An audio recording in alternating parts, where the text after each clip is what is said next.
నమస్తే. ఇన్నాళ్ళు నన్ను సపోర్ట్ చేస్తూ, ఎంకరేజ్ చేస్తూ మీ ప్రేమని నాకు అందిస్తున్న ప్రతి ఒక్కరికి కృతజ్ఞతలు. అలాగే ఈ వీడియో కూడా ఖచ్చితంగా మీకు ఉపయోగపడుతుంది. లైక్, షేర్ అండ్ సబ్స్క్రైబ్ చేసి మీ సపోర్ట్‌ని నాకు అందించండి. అలాగే ఈ వీడియో పట్ల మీకున్న అభిప్రాయాన్ని కామెంట్ సెక్షన్‌లో కామెంట్ చేసి తెలియజేయండి. ఇప్పుడు వీడియోని చూద్దాం. నమస్తే, వెల్కమ్ టు అవర్ ఛానల్. నేను పద్మిని. ప్రస్తుతంతో పాటు ప్రముఖ ఆధ్యాత్మికవేత్త, ప్రముఖ న్యూమరాలజిస్ట్ లక్ష్మీ నరసింహస్వామి ఉపాసకురాలు శ్రీమతి స్రవంతి గారు మనతో పాటు ఉన్నారు. మాట్లాడదాం. నమస్తే అక్క. నమస్తే పద్మిని. అక్క, దేవి నవరాత్రుల్లో భాగంగా 5వ రోజు అమ్మవారిని ఏ రూపంలో కొలవాలి, ఏ రూపంలో కొలిస్తే ఎటువంటి సమస్యల నుంచి మనం బయటపడతాము, అలాగే ఏ స్విచ్ వర్డ్ ని చదువుకోవాలి, ఎన్ని పూజలు చేసినా ఒకవేళ చెయ్యలేని పరిస్థితుల్లో కనుక ఉంటే ఆల్టర్నేటివ్ గా స్విచ్ వర్డ్ ని కూడా చెప్తున్నారు, వేదిక్ స్విచ్ వర్డ్ ని, ఏ స్విచ్ వర్డ్ ని చదువుకోవచ్చు, ఈ విషయాలన్నీ ఒక్కసారి మీ ద్వారా అక్క. తప్పకుండా చెప్తాను పద్మిని. మహాచండి అమ్మవారిగా మనం పూజించుకుంటాం అన్నమాట. అయితే మహాచండి అమ్మవారిని ఎందుకు పూజించాలి? లలిత అమ్మవారే కదా. ఇప్పుడు మహాచండి ఎవరు అని అంటే గనక ఆవిడ మొత్తం యావత్ విశ్వానికి మళ్ళీ తల్లిగా మనం చూస్తాం అన్నమాట. అయితే లలిత అమ్మవారిని చూసినప్పుడు చాలా నిదానంగా ఉండే అమ్మ. మహాచండి అని అంటే మాత్రం ఎటువంటి పరిస్థితుల్లోనూ శత్రునాశని, శత్రువుల దగ్గర మాత్రం ఆవిడ కోపంగానే ఉంటారు అని ఖచ్చితంగా చెప్పుకోవచ్చు. మరి ఎవరైనా శత్రువులు అని అంటే మనకి ఎవరైతే చెడుని తలపెట్టాలనుకుంటున్నారు, అంతేగాని మనకంటే ఎవరైతే వృద్ధి పొందుతున్నారో వాళ్ళు కాదు. అర్థమైందా? మనకి ఎవరైతే చెడుని తలపెట్టాలనుకుంటున్నారు, మాకు బాగా వాళ్ళ నుంచి మాకు దుష్ట ప్రయోగాలు ఉన్నాయండి, కుళ్ళండి, మేమంటే చాలా ఏడుపు, ఈర్ష, అసూయలు ఉన్నాయి, వాళ్ళకి నరదిష్టి బాగా ఉంది, ఇలాంటివన్నీ కూడా ఉండవన్నమాట అమ్మవారిని పూజిస్తే. మీరు చూస్తే గనక అమ్మవారికి ఎక్కడైనా చెయ్యాలి హోమం అంటే, ఈవెన్ మీరు విజయవాడ కనకదుర్గమ్మ టెంపుల్లో కూడా ప్రతిరోజు మహాచండీ హోమమే చేస్తారు. అంటే ఏంటి, ఎటువంటి పరిస్థితుల్లోనూ చెడు అనేది ఉండకూడదు అని. ఆ చెడు ఉండకూడదు అంటే అమ్మవారు చెడుని సంహరించాల్సిందే. అలా సంహారం జరగాలి అంటే అమ్మవారిని మహాచండీ రూపంలో మనం పూజించాల్సిందే అన్నమాట. అలాగే ఇక్కడ మనం చూసుకుంటే గనక నవదుర్గల్లో స్కందమాతగా మనము చూస్తాం. ఇక్కడ ఏంటి అని అంటే మనకి బాగా మనం సుఖంగా సంతోషంగా ఉండాలి అని అంటే గనక ఐశ్వర్యం అనేది కావాలి, మనకి జ్ఞానం అనేది కావాలి. ఎలాంటి ఐశ్వర్యం కావాలి అని అంటే, ఎలాంటి ఐశ్వర్యం కావాలి అనే జ్ఞానాన్ని కూడా మనకి అమ్మవారు ఇవ్వాలి. అలాంటి జ్ఞానాన్ని ఐశ్వర్య ప్రదాత అయిన కుమారస్వామిని అమ్మవారు స్కందుడిని కన్నారు కాబట్టి ఆవిడ స్కందమాత అయ్యారన్న.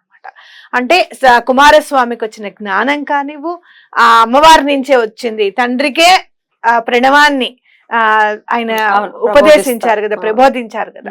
కాబట్టి అలాంటి జ్ఞానవంతమైన బిడ్డలుగా మన బిడ్డలు ఎదగాలి అని అంటే కనుక మనం స్కందమాతని పూజించుకోవాలన్నమాట. ఎక్కడైతే సుబ్రహ్మణ్యేశ్వర స్వామిని పూజిస్తారో అక్కడ ఐశ్వర్యం పరిడవిల్లుతుంది, అష్టైశ్వర్యాలు ఉంటాయని చెప్పుకోవచ్చు. అలాగే సుబ్రహ్మణ్యేశ్వర స్వామికి మహాలక్ష్మి అమ్మవారికి ఆయన అంటే చాలా ఇష్టం అని కూడా, అల్లుడు కదా మురుగన్ చూసి ఎంత ముద్దుగా ఉన్నాడు, మన పిల్లలు ఇద్దామండి అని అందుట ఆవిడ. అది చదివినప్పుడల్లా నాకు అనిపిస్తుంది, తల్లి తల్లే కదా అని అనిపిస్తుంది నాకు. కాబట్టి అలా దండం పెట్టుకోవాలి. అలాగే మీరు చూస్తే గనక దశమహావిద్యల్లో చూస్తే గనక భువనేశ్వరి అమ్మవారిని మనం కొలుచుకుంటాం. భువనేశ్వరి అమ్మవారు ఎవరిని పరిపాలిస్తారయ్యా అంటే చంద్రుడు. చంద్రుడు మన జాతకంలో కరెక్ట్ గా ఉంటే మన ఆలోచనలు కరెక్ట్ గా ఉంటాయి.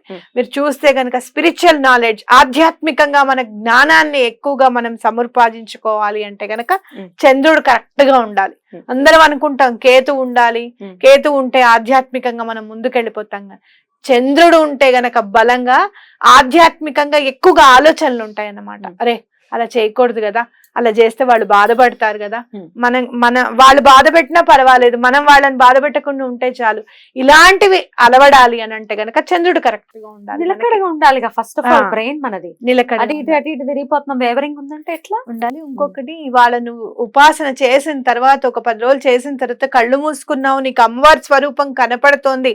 ఇవాళ మహాచండి అమ్మవారు ఎలా ఉంటారు, ఆవిడ కళ్ళు మూసుకొని కనబడంగానే ఆవిడ కనపడతారు చూసావా, ఆవిడ కనపడ్డారు అంటే అది చంద్రుడు నీకు హెల్ప్ చేయాలన్నమాట. కాబట్టి భువనేశ్వరి అమ్మవారిని ఇలా పూజించుకోవాలి. ఆవిడని తలుచుకుని మనం చక్కగా పూజ చేసుకోవాలి. అద్భుతంగా, చాలా బ్యూటిఫుల్ గా ఎక్స్ప్లెయిన్ చేశారు. 3 విధానాలని కూడా చెప్తున్నారు. అటు విజయవాడ కనకదుర్గ అనుకోవచ్చు, నవదుర్గ, అలాగే దశమహావిద్యలకి సంబంధించి కూడా.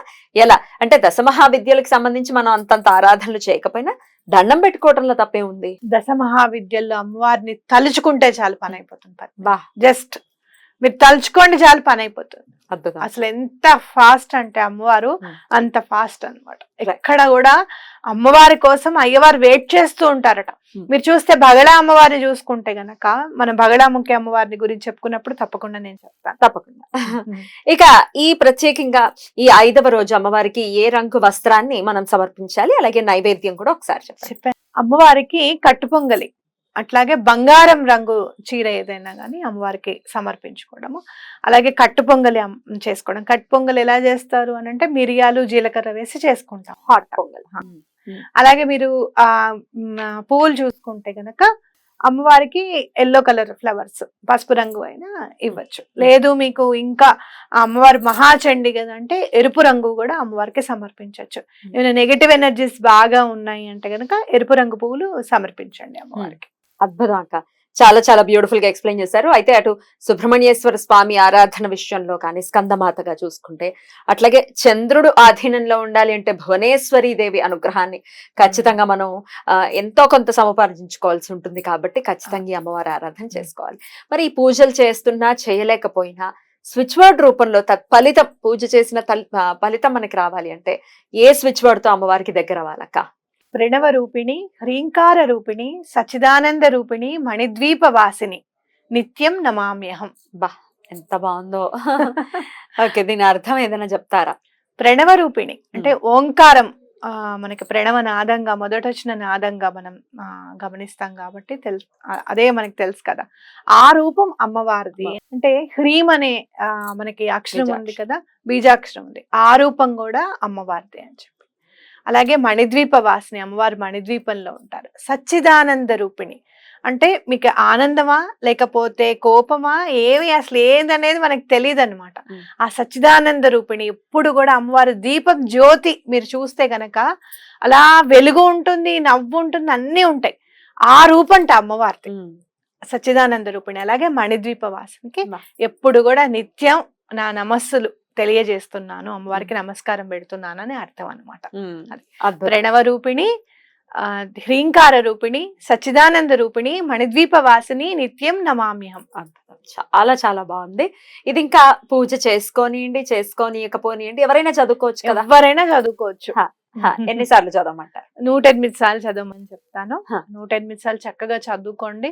అమ్మవారు అసలు ఒక్కసారి చదివిన తర్వాత అమ్మవారి ప్రెజెన్స్ తప్పకుండా మీ ఇంట్లో మీరు గమనిస్తారు. ఆ కూల్ బ్రీజ్ అనేది తప్పకుండా తెలుస్తుంది మీకు. రైట్ అక్క. దీనికి ఏమైనా నియమాలు ఉంటాయా ఈ స్విచ్ వర్డ్ కి? అంటే సాధారణంగా అయితే నాన్ వెజ్ తినకూడదు, అది అందరూ గమనించాలి. 9 రోజులు బ్రహ్మచర్యం పాటించాల్సిందే ఎటువంటి పరిస్థితుల్లోనూ. మా వాళ్ళు తింటారమ్మా మేము వండొచ్చా అంటే అట్లాంటివన్నీ పెట్టుకోవద్దు అసలు పొరపాటున కూడా. ఉల్లిపాయ వెల్లుల్లిపాయ కూడా తినకూడదు. ఇవన్నీ ఈ 9 రోజులు పాటించాల్సిన నియమాలు అనమాట. రైట్ అక్క. సో ఈ నియమాలు పాటించాలి. బ్రహ్మచర్యం, నాన్ వెజ్ తినకపోవటం ఇవందరూ డెఫినెట్ గా చేయాల్సింది. ఇంట్లో వండటానికి కూడా వీల్లేదు, అసలు ఆ షాప్ దగ్గర కూడా వెళ్ళొద్దు, అంతే. ఇది బాగుంది. రైట్ అక్క, అద్భుతంగా వివరించారు చక్కగా. Thank you so very much అక్క. నమస్తే.